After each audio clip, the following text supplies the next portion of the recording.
नमस्कार जी। इस वक्त की सबसे बड़ी खबर आई है। महाराष्ट्र मुख्यमंत्री एकनाथ शिंदे ने करी ये बड़ी घोषणा। पुरानी पेंशन स्कीम की मांग के बीच एकनाथ शिंदे सरकार ने तेज की ठेके पर भर्ती, भड़का विपक्ष। आपको बता दें इससे पहले कि 74 पदों पर होगी भर्ती।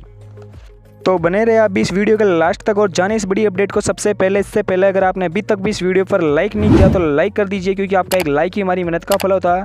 और चैनल को सब्सक्राइब भी नहीं किया तो सब्सक्राइब कर लीजिए, ताकि आगे भी आपको केंद्रीय कर्मचारी और राज्य कर्मचारी और पेंशनर से जुड़ी लेटेस्ट से लेटेस्ट बड़ी अपडेट सबसे पहले आपको मिलती रहे। तो चलिए आगे बढ़ते इस बड़ी अपडेट की ओर। सरकार ने 9 प्राइवेट एजेंसियों को नियुक्त करने का आदेश जारी किया है। सरकार और अर्ध सरकारी संस्थानों में ठेके पर कर्मचारी रखने की जिम्मेदारी दी गई है। 74 पदों पर यह भर्ती होगी। महाराष्ट्र में 17 लाख कर्मचारी इन दिनों पुरानी पेंशन स्कीम की मांग को लेकर आंदोलन कर रहे हैं। मंगलवार से इन कर्मचारियों की हड़ताल जारी है। इस बीच प्रदेश सरकार ने एक बड़ा फैसला लिया, जिसे इस आंदोलनकारी कर्मचारियों की काट के तौर पर देखा जा रहा है। सरकार ने 9 प्राइवेट एजेंसियों की नियुक्त करने का आदेश जारी किया, जिन्हें सरकार और अर्ध सरकारी संस्थानों में ठेके पर कर्मचारी रखने की जिम्मेदारी दी गई है। State industries and labour ministry की ओर से लिए गए फैसले के तहत सभी विभागों में कुशल और अकुशल श्रमिकों की नियुक्ति कॉन्ट्रैक्ट पर की जाएगी। एकनाथ शिंदे सरकार ने इस फैसले के खिलाफ विपक्ष ने हमला बोला है। महाराष्ट्र विधान परिषद में बुधवार को विपक्षी दलों ने इस पर हंगामा किया है और विशेष चर्चा की मांग की है। सरकार के फैसले में कहा गया कि ऐसी निजी एजेंसियों की नियुक्ति के लिए 2014 में जिम्मेदारी दी गई। जिन कर्मचारियों को तब भर्ती किया गया था, उनका कार्यकाल जनवरी में समाप्त हो रहा है। ऐसे में नई भर्ती के लिए एक बार फिर से कंपनी को हायर किया गया। एकनाथ शिंदे कैबिनेट की ओर से इन निजी एजेंसियों को भर्ती का जिम्मा दिया जाने के फैसले पर 8 मार्च की मोहर लगाई गई है। सरकार ने जिन 9 प्राइवेट एजेंसी को जिम्मा दिया हुआ है, अगले 5 सालों में 74 अलग अलग पदों पर कर्मचारियों को कॉन्ट्रैक्ट पर भर्ती करेगी। सरकार ने जिन पदों पर ठेके में भर्ती का फैसला लिया, उनमें project officer, project consultant, senior junior engineer, auditor, जिला समन्वयक, टीचर और लॉ ऑफिसर आदि शामिल है। यहाँ तक कि स्थानीय प्रशासन में भी बड़ी संख्या कर्मचारियों को ठेके पर भर्ती किए जाने की तैयारी है। सरकारी सूत्रों के मुताबिक इन कर्मचारियों की सैलरी उन प्राइवेट एजेंसियों के माध्यम से ही मिलेगी जो इन्हें हायर करेगी। इन कर्मचारियों की सैलरी हर साल रिवाइज की जाएगी। उनके प्रदर्शन के आधार पर बढ़ोतरी होगी।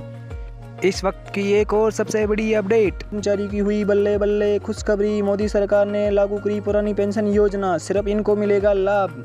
और ओपीएस के नए अपडेट के अनुसार केंद्रीय कर्मचारी को भी अब पुरानी पेंशन मिलने वाली है, क्योंकि लंबे समय के इंतजार के बाद कर्मचारी जो पुरानी पेंशन योजना का लाभ कुछ साल पहले उठा रहे थे और बाद में नई पेंशन स्कीम आई तो उसमें उनको कुछ समस्या का सामना भी करना पड़ा था, क्योंकि नई पेंशन स्कीम में पुरानी पेंशन स्कीम की अपेक्षा कम सुविधाएं हैं और लाभ मिलते हैं, जिसके कारण केंद्रीय कर्मचारी ये मांग रहे थे कि पुरानी पेंशन स्कीम को लागू किया जाए। तो सरकार ने एक नया कदम उठाते हुए केंद्रीय कर्मचारियों को पुरानी पेंशन योजना चुनने का विकल्प दिया, जो आपके लिए जानना जरूरी है, क्योंकि नई अपडेट और ताज़ा खबरें से उचित होना अनिवार्य है। कुछ नई खबरें आ रही है ओल्ड पेंशन को लेकर।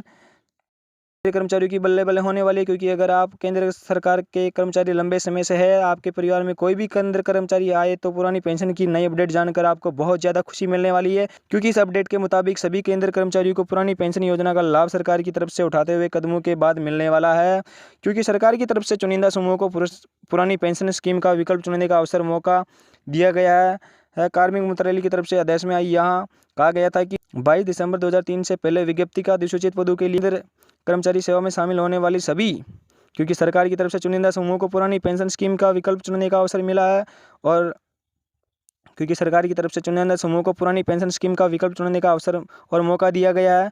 कार्मिक मंत्रालय की तरफ से आदेश में यहाँ कहा गया था कि 22 दिसंबर 2003 से पहले विज्ञप्ति का अधिसूचित पदों के लिए केंद्र कर्मचारी सेवा में शामिल होने वाले सभी कर्मचारियों को एक बार फिर से पुरानी पेंशन योजना का लाभ दिया जाना वाला। इस बात की खुशी उन्हें होनी चाहिए। सरकार की तरफ से पुरानी पेंशन अब फिर होगी लागू, नया पेंशन हो सकता है रद्द।